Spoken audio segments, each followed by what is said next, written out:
Hello, this is hopefully a quick video. This is just a quick continuation of the previous video in which we were using a chair to help get up into a back against the wall handstand.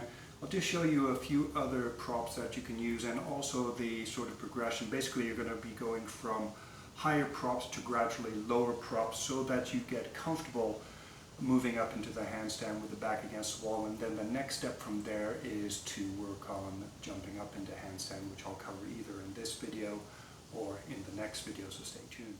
So as you can see, I've moved my dresser drawers as a prop, and ideally what you would use, if you had a step ladder that was fairly sturdy, the step ladder would be ideal because you could start off at the top rung and move your way gradually down.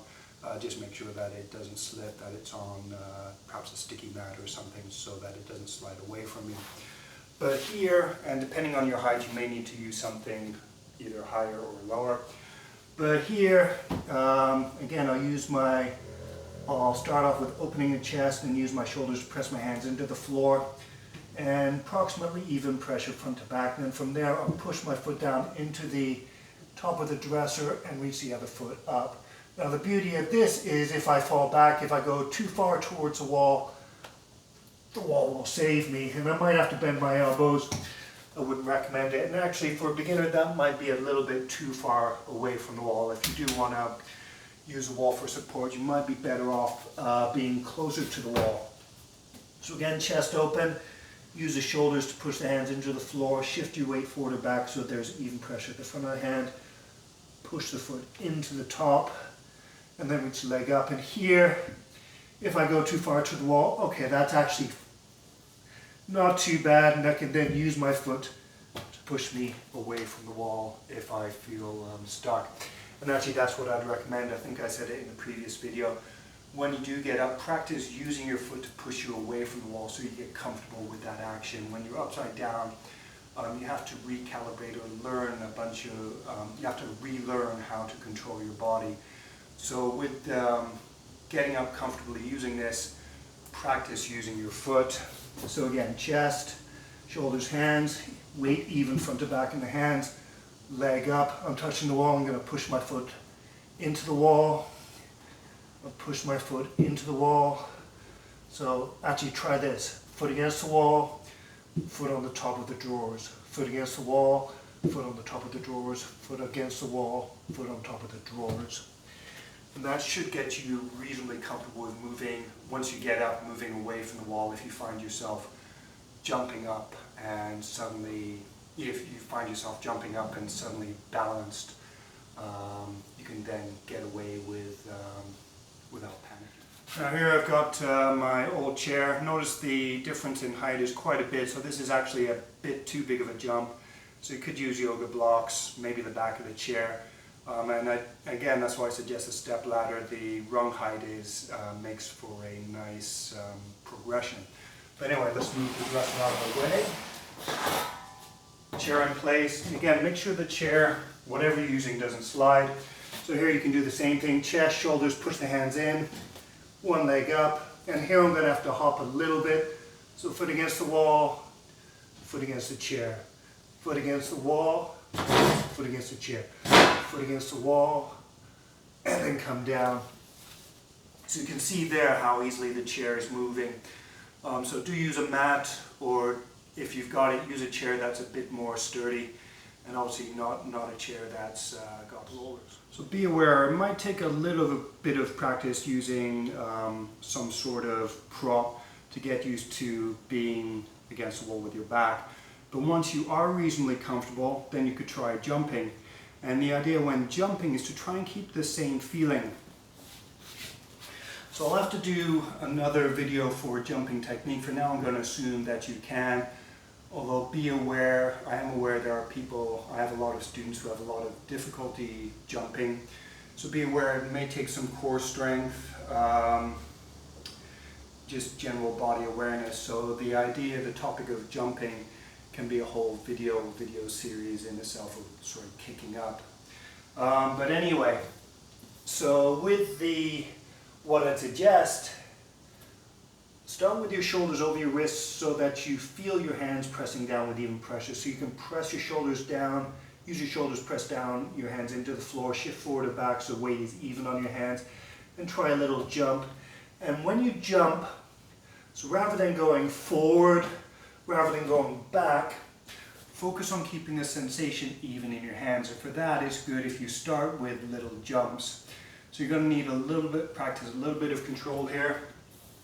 So chest open, shoulders, use your shoulders, press the hands into the floor, shift your shoulders forward and back, shift your body forward and back so your hands press down with even pressure.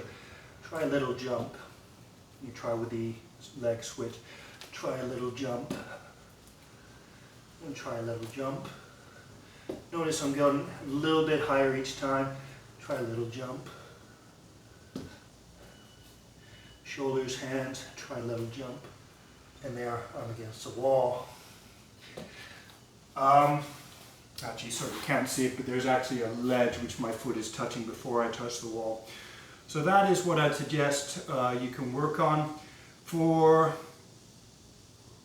kicking technique, one of the problems I do see people doing, and this is something I will talk about right now, is when they get higher, some of my students will actually kick, and when they get up, their knee will be bent, so they'll be doing something like this.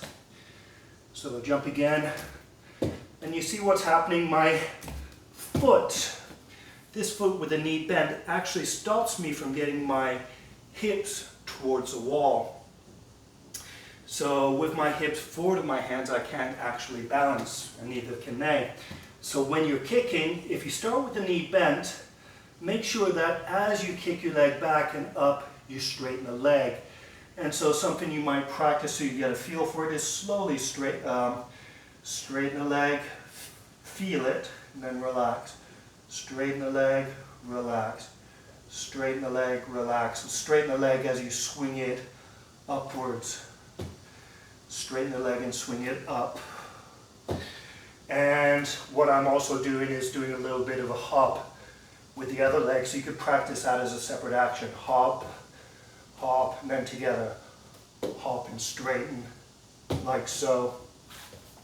And so what you can aim at doing is, if you have that problem, first learn how to straighten your leg, and then try to straighten your leg and hop in such a way that it carries both of your legs up and at the same time carries your butt towards the wall. So what you can aim to do with your hands close enough to the wall is get your butt against the wall. Butt against the wall. And my legs are a little bit forward and I'm close enough to the wall that I won't be able to balance. But at any rate, that's all right for now. So chest, shoulders, kick. Okay, now my legs up against the wall and I can balance. Okay? So that's the next step. Again, after you've done that, you might use any of the warm-ups from the previous video if you haven't already started doing that. More important is that you don't just sort of like jump into it.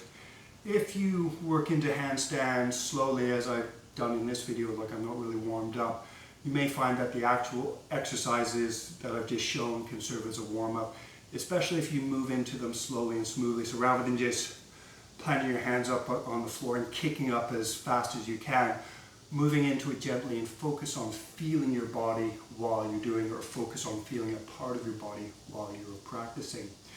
You may find you need to cool down, and again, my general go-to exercise after a handstand to relax and cool down is just a hanging forward bend with the shoulders relaxed. So this would be tense, this is relaxed.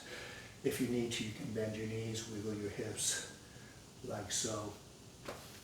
Anyway, hopefully that is helpful. If you have any questions, I'll post a link